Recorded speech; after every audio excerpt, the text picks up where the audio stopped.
Vous récupérez votre enfant un jour et on vous explique. Tous les jours, il a bien mangé, il a bien dormi. Bizarre, alors qu'on le récupère mort de faim. On voit que les couches sont pas changées. Le fait de tomber sur le personnel qui clairement abandonne les gamins pour aller fumer ou pour aller prendre des pauses. Comment on peut faire ça aux enfants des autres, en fait?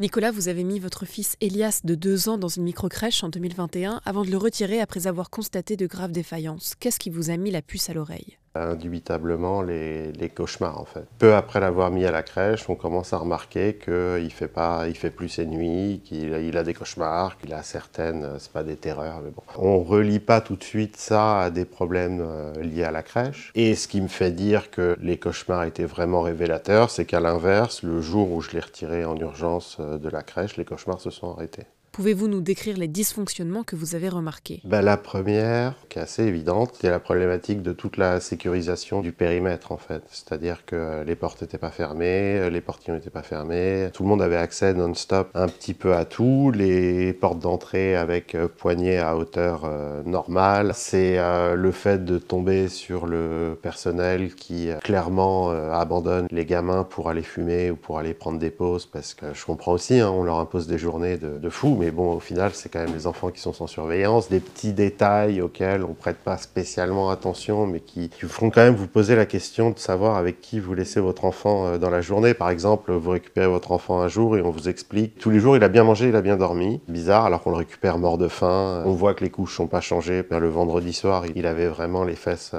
très marquées. Et 2 jours avec nous, ça allait beaucoup mieux. Et le dimanche, il récupérait des fesses à peu près normal. Le soir, quand je vais récupérer mon enfant, j'arrive à pied, je vois la puéricultrice en charge de garder les enfants complètement à l'extérieur de la structure en train de fumer une cigarette. Quand j'atteins la structure, c'est mon fils qui m'ouvre la porte parce que les grands étaient en train de jouer à l'extérieur sur le dépose-minute. Cette dame, quand elle me rejoint, elle me dit « Oui, votre enfant, vous énervez pas, mais Elias a un peu de peinture sur lui aujourd'hui. » Moi, je lui dis que ça me paraît normal, que s'ils ont fait de la peinture, mon fils et de la peinture, c'est aussi pour ça que je leur laisse, quoi. Elle me répond que non, qu'en fait c'est de la peinture professionnelle, de travaux, parce qu'elles ont fait des travaux et que mon fils en a eu essentiellement sur les vêtements. Donc je lui demande si c'est quel type de peinture c'est, s'ils sont sûrs qu'il n'y a pas eu de contact avec les yeux, avec la bouche. Non, non, non, c'est de la peinture à l'eau parce que quand on leur a lavé les mains, c'est parti tout de suite. Voilà, donc il y a eu contact avec les mains au moins. Mais bon, ça met pas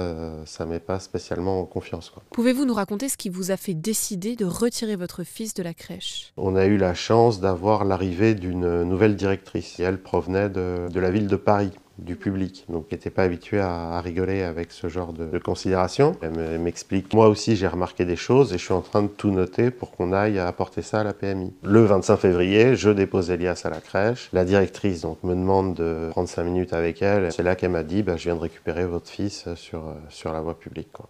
L'assistante de puériculture avait décidé d'aller faire jouer les enfants sur le dépose-minute, près d'une avenue hyper fréquentée, portail ouvert, etc. Et puis mon fils est assez grand, il a ouvert la porte tout seul et il est parti tout seul avant le groupe, quoi. Voilà. Fin février, je me trouvais dans le bureau en train de travailler, j'ai entendu que l'employé en question habillait les enfants pour les emmener dehors. J'ai toutefois aperçu le jeune Elias seul par la fenêtre de mon bureau et alors que Madame était toujours à l'intérieur.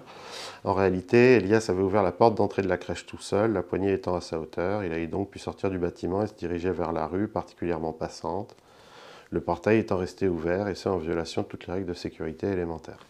La fameuse attestation de la directrice, donc, qui reprend les choses, le manque d'hygiène, le manque de sécurité, c'est un désastre, etc.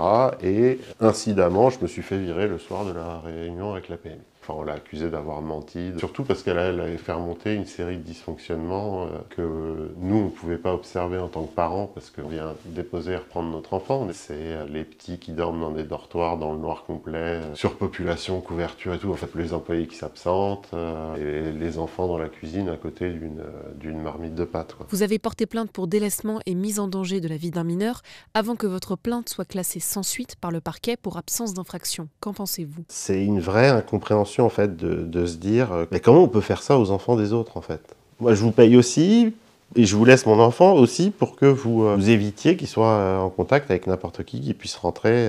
Je refuse à ce qu'on considère que ce soit normal en fait.